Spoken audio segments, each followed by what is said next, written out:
Bismillahirrahmanirrahim. Assalamualaikum warahmatullahi wabarakatuh. Waalaikumsalam warahmatullahi wabarakatuh. Oke, sebelumnya perkenalkan saya Andi Purnomo, mahasiswa kampus 3 Universitas Darun Najah. Pada kali ini kita akan membahas tentang perkembangan pendidikan di Indonesia, terkhususnya pada organisasi Muhammadiyah dan Nahdlatul Ulama atau lebih dikenal dengan NU. Telah hadir bersama kita kali ini Ustazuna Ustaz Robit Huda. Sebelumnya boleh diperkenalkan dulu kepada pendengar antum dan backgroundnya Ustaz. Bismillahirrahmanirrahim.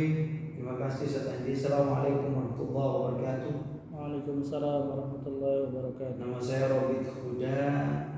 Saya sendiri secara organisasi NU Nahdlatul Ulama. Orang tua saya backgroundnya Nahdlatul Ulama.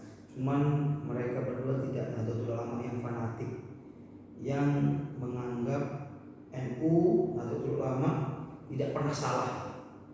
Segala macam fatwa NU, perintah NU harus ditaati 100%. Ya. Keluarga saya termasuk NU yang rasionalis. Karena masuk banyak orang-orang NU itu lebih kepada emosionalis. Jadi mereka apapun perintah NU, perintah pusat, pokoknya taati. Saya dari Madura, dan orang Madura itu terkenal, kalau di kalangan orang Madura sendiri ada istilah namanya NU celeng, NU hitam, NU yang benar-benar fanatik banget. Bahkan ada sebuah candaan, orang Madura kalau ditanya agamanya apa, mereka akan menjawab NU, bukan Islam. Saking fanatiknya. Saya dari kultur budaya itu, kultur budaya NU, kultur budaya Madura yang betul-betul NU-nya fanatik. Nah, sedangkan orang tua saya itu pengecualian dari itu semua. Orang tua saya ketika NU memerintahkan milih PKB, orang tua saya tidak memilih PKB. Ketika NU memerintahkan untuk memilih pasangan calon ketika pilpres, pilihan presiden, NU memfatwakan pilih calon A, B, C. Sedangkan keluarga saya tidak memilihnya, lebih berseberangan. Jadi NU di kalangan keluarga saya itu NU yang tidak fanatik, NU yang hanya diikuti alur keagamaannya, bukan alur politiknya. Sedangkan selama ini kita kenal NU itu syahwat politiknya tinggi. Beda dengan yang satu lagi yang sejenis Muhammadiyah. Muhammadiyah tidak. Kita tidak pernah dengar fatwa Muhammadiyah harus pilih A, B, C. Walaupun Muhammadiyah secara organisatoris dia punya partai politik yang diusung, bolehlah, bukan partai politik milik Muhammadiyah, tapi orang semua paham dan mafhum bahwasanya partai politik tersebut didirikan oleh mantan ketua Muhammadiyah, Profesor Dr. Amin Rais. Beliau mantan ketua Muhammadiyah, kemudian mendirikan partai namanya PAN. Besar beliau tinggalkan, beliau mendirikan partai lagi namanya Partai Umat yang tidak begitu beruntung suaranya di Pilpres 2024 kemarin, di pemilu 2024 kemarin. Begitu. Sedangkan NU sendiri punya partai namanya PKB yang didirikan oleh almarhum Kiai Haji Abdurrahman Wahid, yang notabene beliau juga mantan ketua NU pusat. Secara pendidikan NU lebih kepada pesantren. Basis pendidikan NU adalah pesantren-pesantren tradisional khususnya. Jarang pesantren modern yang berafiliasi ke NU. Gontor sendiri pun seperti Gontor, seperti Darun Najah, Latansa, Darul Qolam, mereka tidak berafiliasi kepada NU, mereka independen. Kebanyakan pesantren yang berafiliasi kepada NU adalah pesantren tradisional atau salafiyah, bukan salafi. Salafiyah seperti Sidogiri, Lirboyo, Ploso, Tebu Ireng sendiri bahkan pendiri NU, Kiai Hasyim Asy'ari. Kiai Haji Hasyim Asy'ari itu kakek dari Kiai Haji Abdurrahman Wahid, pendiri partai PKB, Partai Kebangkitan Bangsa. Sejatinya NU dan Muhammadiyah itu tidak jauh berbeda, karena Kiai Haji Ahmad Dahlan pendiri Muhammadiyah dan Kiai Haji Hasyim Asy'ari pendiri NU satu guru dulunya. Mereka satu guru waktu sewaktu mereka menuntut ilmu di Mekah. Mereka punya guru yang sama namanya Syekh Khatib Al-Minangkabawi di Mekah dulu. Kemudian seiring waktu mereka pulang ke Indonesia, Kiai Haji Ahmad Dahlan mendirikan organisasi namanya Muhammadiyah yang bergerak di lingkaran atau di komunitas orang-orang perkotaan, orang-orang intelek, orang-orang Bisa kita lihat sekarang fenomena itu. Muhammadiyah, mohon maaf, kalau boleh saya berpendapat, Muhammadiyah lebih maju secara pendidikan formalnya daripada NU. NU sebaliknya lebih maju dalam hal pendidikan pesantrennya. Lihat NU pesantrennya, alumni-alumni NU, alumni-alumni pesantren NU, baca kitabnya bagus, secara ibadah fikhiyahnya ya setidaknya lebih baik daripada orang Muhammadiyah. Sedangkan orang Muhammadiyah lebih pada sekolah S1, S2, S3, manajemennya bagus. Sekolah-sekolah Muhammadiyah yang ada di Indonesia, bahkan mereka sampai buka di luar negeri konon katanya, bagus, organisasinya bagus, manajemennya bagus, keuangannya bagus. Muhammadiyah termasuk organisasi terbesar di dunia secara finansial. Kalau secara organisator, secara anggota, konon katanya NU lebih banyak. NU secara anggota selalu mengklaim mereka beranggotakan 100 juta orang. Sedangkan Muhammadiyah katanya yang terdata hanya 50 juta orang. Berarti masih lebih besar NU. Maka dari itu setiap pilpres, pemilu, NU selalu didekati oleh partai politik, ormas-ormas, tokoh-tokoh politik untuk menggait suara NU. Anda akan lihat nanti ketika pilpres, pemilihan presiden atau pemilu legislatif nanti akan banyak orang mengaku sebagai NU, menggunakan atribut-atribut, simbol-simbol, seragam, banser agar mereka diaku sebagai NU.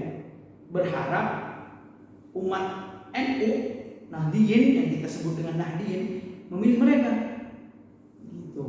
Kalau Muhammadiyah sahabat politiknya tidak seperti NU. Muhammadiyah lebih kepada pendidikan. Tapi sekarang seiring waktu Muhammadiyah ternyata menyadari bahwasanya pendidikan yang paling efektif adalah pendidikan pesantren. Maka dari itu banyak pesantren-pesantren yang didirikan oleh Muhammadiyah seperti MBS, Muhammadiyah Boarding School, banyak. Dan pendirinya salah satunya yaitu Dr. Habib Hirzin, alumni Gontor yang banyak bergerak di Muhammadiyah. Beliau cerita kepada saya sendiri pernah di depan saya, sistem pendidikan pesantren Muhammadiyah itu meniru Gontor. Diakui tidak diakui, corak sistemnya seperti Gontor. Lebih kepada haroki, gerakan. Karena Muhammadiyah sadar tokoh-tokoh Muhammadiyah kebanyakan tidak nyantren, tidak pesantren. Mereka lebih banyak sekolah SD, SMP, SMA Muhammadiyah, SD Muhammadiyah, SMP Muhammadiyah, SMA Muhammadiyah, universitas kuliahnya Muhammadiyah. Untuk pesantren Muhammadiyah alfa dalam hal itu. Mungkin bukan alfa tepatnya.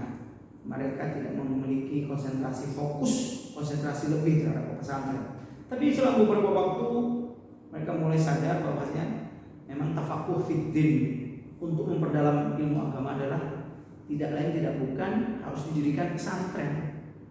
Karena pesantren sistem pendidikannya 24 hours, 24 jam. Midal yaum 24 saat, 24 jam. Sedangkan sekolah tidak 24 jam. Anda bayangkan anak ketika di sekolah baik, tapi di luar sekolah, setelah keluar dari sekolah jam 12.25, kita tidak tahu apa yang dilakukan anak tersebut di luar sekolah. Tawuran, narkoba, pacaran, Allah alam bisawab. Sedangkan di pesantren relatif lebih direm, walaupun kita tidak menutupi memang di pesantren juga ada kasus. Cuma tidak seperti di luar pesantren, tidak semasif di luar pesantren. Maka dari itu Muhammadiyah merasakan pentingnya adanya pesantren. Mereka sekarang buat pesantren juga, MBS. Jadi sekarang pesantren tidak monopoli NU. Muhammadiyah juga bikin pesantren MBS, Muhammadiyah Boarding School. Itu aja. Apalagi satu? Tayyib, selanjutnya setelah melihat background dari Muhammadiyah tadi dan NU tadi ya, di zaman sekarang ini menurut Ustadz apa tantangan yang dimiliki Muhammadiyah dan NU ini khususnya ya dalam dunia pendidikan? Apa tantangan yang mereka hadapi saat ini? Ya, bagus. Bagus pertanyaan. Tantangan yang dihadapi oleh Muhammadiyah NU, pertama NU moderasi. Tapi alhamdulillah beberapa pesantren NU sudah melakukan moderasi, kemodernan, baik itu fasilitas pesantren, fikroh pesantren, sibegoh pesantrennya. NU sadar itu pentingnya moderasi. Seperti Sidogiri, Lirboyo sudah banyak melakukan moderasi. Salah satu bentuknya adalah mereka mendirikan universitas. Mereka mendirikan institut, sekolah tinggi. Begitu juga dengan Muhammadiyah. Tantangan mereka adalah minimnya Muhammadiyah melahirkan tokoh-tokoh ulama yang bisa melakukan takhrij, yang bisa melakukan menjadi anggota majelis tarjih, yang bisa baca kitab kuning. Karena kita tahu mengistimbat hukum Islam, hukum agama diambil dari kitab-kitab klasik yang kita kenal dengan kitab kuning, Kutubus Sofra, Kutubut Turath. Sedangkan di Muhammadiyah seperti itu tidak begitu membudaya, tidak mengkultur. Di Muhammadiyah sendiri proses pengenalan kitab kuning tidak dilakukan. Siapa tahu saya tidak dilakukan di sekolah. Tapi lambat laun mereka menyadari pentingnya kitab kuning. Karena dari kitab kuning banyak mengambil kutipan dari Quran dan hadis. Sedangkan itu sudah lama melakukan itu. Dalam hal pendidikan Muhammadiyah bagus lah secara umum. Dalam hal tradisionalitas atau kajian-kajian kitab turos NU bagus, jagonya.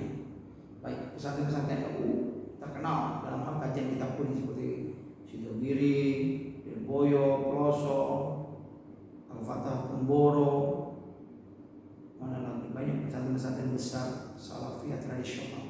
Sebetulnya mereka tidak bisa dikatakan tradisional lagi karena mereka juga sudah melakukan moderasi fasilitasnya, fikrohnya, sistemnya.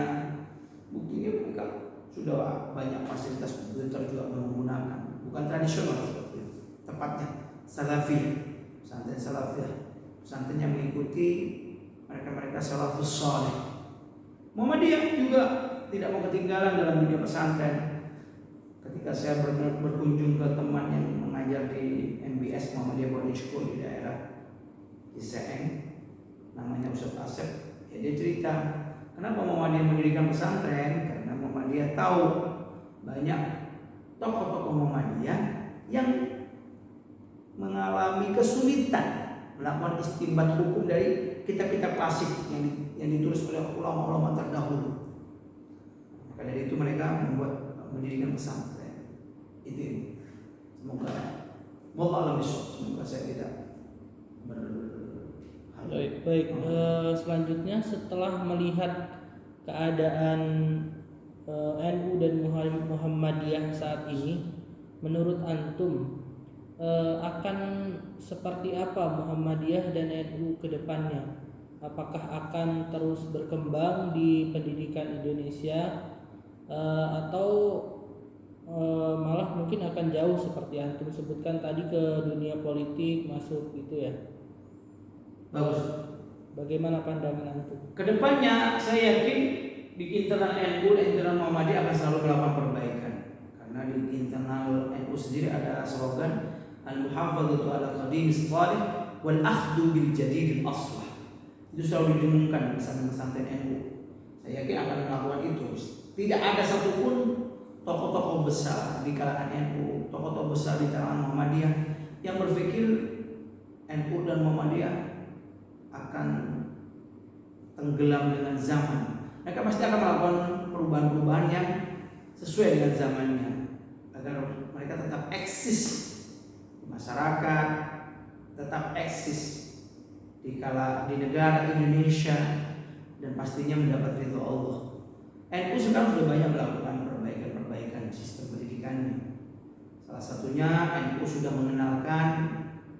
pengenalan berbahasa Arab. Dulunya tidak ada, lebih kepada bahasa Jawa dalam membahas kitab. Akhir-akhir ini antum bisa dapatkan atau temui di pesantren NU sudah menggunakan pengantar bahasa Arab.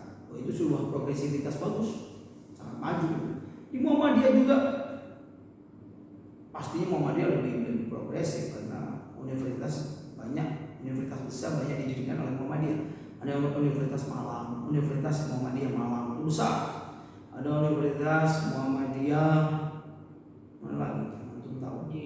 Jakarta ada. Di Jakarta banyak. Dan Muhammadiyah banyak, saya yakin banyak melakukan percepatan, terobosan-terobosan dalam dunia pendidikan. Banyak kader-kader Muhammadiyah yang diutus atau dibiayai oleh Muhammadiyah untuk meneruskan pendidikannya di luar negeri, di Amerika, di Timur Tengah.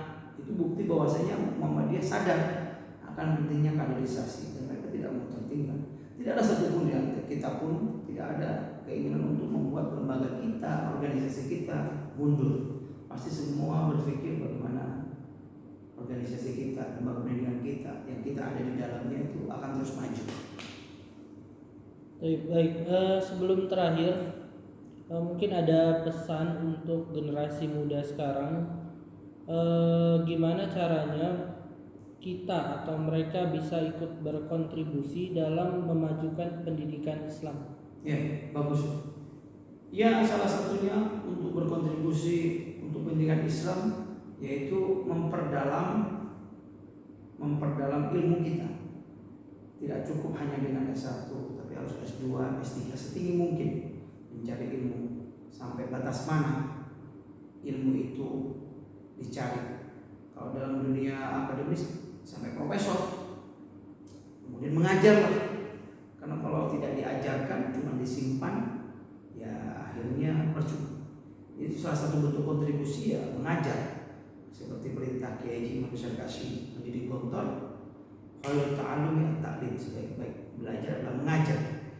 Dan Rasulullah pernah bersabda, hampir-hampir seorang pengajar itu derajatnya seperti para nabi.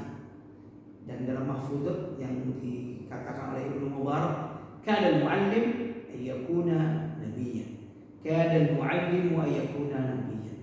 Derajat muallim itu hampir sama dengan seorang nabi. Mengajarlah intinya untuk kontribusi konkret atau beramal soleh untuk masyarakat sekitar kita.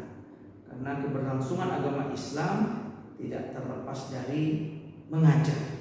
Ajarkan nilai-nilai Islam di masyarakat kita, ajarkan paham-paham Islam yang moderat, yang tidak terlalu ke kiri-kirian atau tidak terlalu ke kanan-kanan, tidak terlalu radikal. Ajarkan terus bagaimana Nabi Muhammad mengajarkan para sahabat, sahabat mengajarkan para sahabat lagi, para sahabat mengajarkan tabi'in, tabi'in mengajarkan tabi'in, tabi'in. Itu yang membuat agama Islam bertahan hingga hari akhir. Wallahu a'lam bishawab. Baik, terakhir, antum apakah ada rekomendasi bacaan atau referensi bagi pendengar yang berkaitan dengan topik yang kita bahas sekarang, Ustaz? Banyak sih buku-buku yang membahas tentang NU dan buku-buku yang membahas Muhammadiyah. Kalau tentang NU bisa dimulai dengan membaca biografi pendiri NU, Kiai Hasyim Asy'ari, Kiai Wahab Hasbullah. Kalau Muhammadiyah saya tidak begitu banyak mendalami, tidak banyak buku yang saya miliki tentang Muhammadiyah. Tapi saya juga termasuk fans terhadap Profesor Dr. Amin Rais. Saya punya buku biografi beliau. Atau Profesor Dr. Din Samsudin. Untuk buku beliau saya tidak memiliki. Untuk biografi saya pengetahuan saya beliau belum mengeluarkan buku biografi. Ada Profesor Dr. Syafi'i Ma'arif, termasuk mantan pemimpin Muhammadiyah, salah satu pemimpin Muhammadiyah yang dijuluki Buya Ma'arif karena beliau sangat sederhana. Walaupun beliau memimpin organisasi, salah satu organisasi terbesar di dunia. Bayangkan jumlah pengikut Muhammadiyah atau jumlah anggota Muhammadiyah bisa sampai 50 juta, melebihi jumlah penduduk Korea Utara, melebihi jumlah penduduk Korea Selatan, melebihi jumlah penduduk Malaysia, 50 juta, dengan aset terbanyak di dunia. Ini pernah dibahas di podcastnya Mardi Guwowik. Kalau NU tidak terpacak karena banyak inventaris milik NU itu tidak atas nama organisasi, tapi lebih dimiliki oleh tokoh-tokoh NU.